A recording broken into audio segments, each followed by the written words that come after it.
La page politique de ce journal s'ouvre avec ce traditionnel conseil hebdomadaire du secrétariat exécutif de l'Union du peuple gabonais, le renvoi de la Convention nationale du dit parti et l'éducation à deux vitesses, entre autres points abordés au cours de ce tour de table. Le point avec Igor Mbumba. Depuis mars 2016, c'est la nouvelle période au cours de laquelle l'Union du peuple gabonais entend désormais organiser sa toute première convention nationale à Port-Gentil, étape préliminaire avant la tenue du tout premier congrès de cette formation politique de l'opposition. Le Conseil a été informé d'une mission que le secrétaire exécutif va effectuer à l'extérieur du pays dans le cadre de ses activités gouvernementales.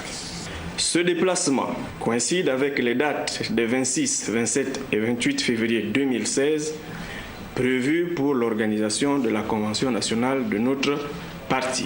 Le Conseil, prenant acte de ce cas de force majeure, a décidé du report de la tenue de la Convention nationale pour les 4, 5 et 6 mars 2016 à Port-Gentil. Des individus se réclamant de l'UPG et non reconnus par les instances de ce parti auraient investi certains bureaux d'enrôlement, une attitude condamnée par le secrétariat exécutif. Le Conseil, qui s'est indigné de cette situation, a saisi le ministère de l'Intérieur, dont la sérénité des autorités compétentes a permis d'exclure des bureaux d'enrôlement ces usurpateurs.